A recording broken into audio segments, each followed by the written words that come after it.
அனைவருக்கும் வணக்கம். இந்த வீடியோவுல பார்த்தீங்கன்னு சொன்னா, நம்ம சிரவண விரதம் அதாவது 14/9/2024 வரக்கூடிய சிரவண விரதத்துடைய அ விளக்கமா தான் இந்த வீடியோ வந்து இருக்க போகுது. ஸோ பார்த்தீங்கன்னு சொன்னா, சில பேர் வந்து சிரவண விரதம் என்பது வந்து ஒரு சிலரால வந்து இது முருகனுடைய விரதம் என்று நம்பிக்கொண்டிருக்கின்றார்கள்.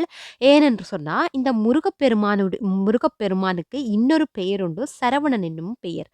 இந்த சரவணன் என்ற பெயரையும், அதே மாதிரி இந்த சிரவணன் என்ற பெயரையுமே அவர்கள் மாற்றி வந்து முருகப்பெருமானுக்குரிய விரதம் என்று இவர்கள் நினைத்துக் கொண்டிருக்கிறார்கள். ஆனால் இந்த சிரவண விரதம் என்பது முழுக்க முழுக்க நாராயண பெருமானை வந்து வழிபட வேண்டி நிற்கின்றதே இந்த சிரவண விரதமாகும். இது முழுமையாக பார்த்தீங்கன்னு சொன்னா, நம்மளுடைய நாராயணனுக்குரிய விரதமாக வந்து அனுஷ்டிக்கப்படுகின்றது. இந்த விரதத்தை வந்து ஓகே. இந்த விரதம் வந்து மகாவிஷ்ணுவுடைய விரதம் என்று நம்ம தெரிந்துவிட்டது. ஆனால் இந்த விரதத்தை வந்து யார் யார் கடைப்பிடிக்க வேண்டும் என்று பார்த்தீர்களாக இருந்தால், ஒருவருடைய பாவங்கள் தீர வேண்டும் என்று சொன்னா, இந்த சிரவண விரதத்தை வந்து பிடித்துக் கொள்ளலாம் என்று சொல்கிறார்கள். நாம் முன்பே கூறியிருப்போம், நம்மளுடைய பாவங்கள் முழுமையாக தீர வேணுமாக இருந்தால், ஏகாதசி விரதம் வந்து விஷ்ணுக்குரிய ஏகாதசி விரதம் வந்து பிடிக்க வேண்டும். அ அ முக்கியமாக நம்மளுடைய பாவங்கள் தீர வேண்டுமாக இருந்தால், நீங்கள் விஷ்ணு பகவானுக்கு வரக்கூடிய இந்த சிரவண விரதம், அதே போன்று ஏகாதசி விரதம் இந்த மாதிரியான விரதங்களை வந்து நீங்கள் அனுஷ்டிப்பது வந்து சிறந்தது. அதே போன்று பார்த்தீர்களா இருந்தால், இந்த விரதத்தை வந்து ஆம், பெண்கள் வந்து அனுஷ்டித்தால் அவர்களுடைய துன்பங்கள் வந்து பாவங்கள் நீங்கி அந்த வாழ்க்கை பூராகவும் அவருடைய மகிழ்ச்சியை தரும் என்று சொல்லப்படுகின்றது. பெண்களுக்காக உகந்த ஒரு விரதமாகவும் இது சொல்லப்படுகின்றது. ஆம், ஓகே. இந்த விரதத்த வந்து இவர்கள் வந்து கடைப்பிடிக்கலாம். இதுன்ற சிறப்பு பார்த்தாச்சு. அடுத்தது பார்த்தீங்கன்னு சொன்னா, இந்த விரதத்த வந்து எவ்வாறு நாம் கடைப்பிடிப்பது? என்று பார்த்தீங்கன்னு சொன்னா, இந்த விரதத்த வந்து நீங்கள் விரதம் என்றாலே உங்களுக்கு தெரியும். விரதம்ன்ற பொருளே ஒரு நேரம் வந்து நாம் அ அ உணவெடுத்துக் கொள்ளாது இருப்பது தான் இதனுடைய பொருள். அப்ப பார்த்தீங்கன்னு சொன்னா, ஒரு நேரம் மாத்திரம் வந்து நீங்கள் உணவருந்தாமல், துளசிய வந்து நீங்கள் சாப்பிட்டுக் கொண்டு இந்த விரதம் இருக்க போறீர்களா இருந்தால், காலையில் எழுந்து சுத்தபத்தமாக அ ஆகிவிட்டு விஷ்ணு பகவானை மனதார நினைத்து நம்மளுடைய பாவங்கள் வந்து தீர வேண்டும் என்று நினைத்துக் கொண்டு, அ நம் துளசியை வந்து நாம் சாப்பிட வேண்டுமாம்.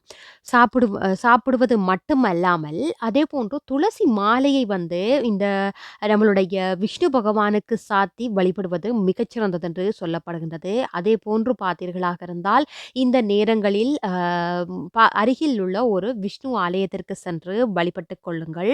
அதே மாதிரி இதன் சிறப்பான கோயிலாக பார்த்தீர்களாக இருந்தால், உப்பிலியப்பன் கோயிலுக்கு சென்று வழிபடுவது சிறந்தது என்று சொல்கிறார்கள். உங்களால் உப்பிலியப்பன் கோயிலுக்கு செல்ல முடியவில்லை என்றால், பக்கத்தில் உள்ள ஒரு ஆலயத்திற்கு சென்று மனதார விஷ்ணு பகவானை நினைத்துவிட்டு வாருங்கள். நினைத்ததெல்லாமே நிறைவேறும். அதே போன்று பார்த்தீர்களாக இருந்தால், இந்த ஆம் விரதம் வந்து மாதந்தோறும் வருகின்ற திருவோண நட்சத்திரத்தில் தான் சிரவண விரதம் வந்து அனுஷ்டிக்கப்படுகின்றது.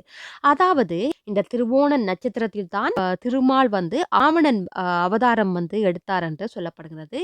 இதனால் தான் இந்த சிரவண விரதம் வந்து அனுஷ்டிக்கப்படுகின்றது. அது மட்டுமல்லாமல் பார்த்தீர்களா இருந்தால், இந்த நாள்ல வந்து நீங்கள் மற்றவர்களுக்கு தானம் தருமம் செய்வதும் வந்து மிகச் சிறந்தது என்று சொல்கிறார்கள். அடுத்தது பார்த்தீர்களா இருந்தால், நம்மளுடைய திருமாலுக்கு அதாவது நம்மளுடைய மகாவிஷ்ணுவுக்கு என்ன விதமான அ பிரசாதம் வந்து படைப்பதென்று சில பேருக்கு வந்து குழப்பம் இருக்கலாம். இதுக்கு பார்த்தீங்கன்னு சொன்னா, ஊற வைத்த கடலையை வந்து அ நெய் அதே மாதிரி வெல்லம் சேர்த்து நீங்க அந்த கடலையில வந்து நெய், வெல்லம் சேர்த்து வந்து திருமாலுக்கு படைக்கிறது வந்து இந்த நாள்ல வந்து நல்லம் என்று சொல்லப்படுகிறது. இதுக்கு பேரே வந்து சொல்கிறார்கள். இதற்கு சிரவண சுண்டல் என்று பேர் வந்து சொல்கிறார்கள். ஸோ இந்த நாள்ல வந்து நீங்கள் அவித்த கடலையில நீங்க வெல்லம், நெய் விட்டு கடவுள் முன்னுக்கு திருமால் முன் படைத்து நீங்கள் தீப ஆராதனை காட்டி நீங்கள் வழிபட்டு இந்த விரதத்தினை வந்து முடித்துக் கொள்ளலாம். உங்களுக்கு விரும்பிய நேரம் நீங்கள் உணவை எடுத்துக்கொள்ளலாம். அதாவது ஒரு நேரம் மாத்திரம் நீங்கள் உணவெடுத்துக் கொள்ளலாம். அதாவது காலையிலா இருக்கலாம், இல்லை மதியமாக இருக்கலாம், இல்லை இரவாக இருக்கலாம். இதில் 3 நேரங்களில் ஏதாவது ஒரு நேரத்தில் வந்து நீங்கள் உணவை எடுத்துக்கொள்ளலாம். உணவை எடுத்துவிட்டு நீங்கள் இந்த சிரவண விரதத்தை வந்து அனுஷ்டித்துக் கொள்ளலாம். இதனால் நீங்களும் இந்த விரதத்தினை வந்து கடைப்பிடித்துக் கொள்ளுங்கள். உங்களுக்கு பாவங்கள் வந்து தீர வேண்டும் என்று நினைக்கிறீர்களாக இருந்தால், இந்த விரதத்தினை வந்து கடைப்பிடித்து புண்ணியங்களை வந்து சேர்த்துக் கொள்ளுங்கள்.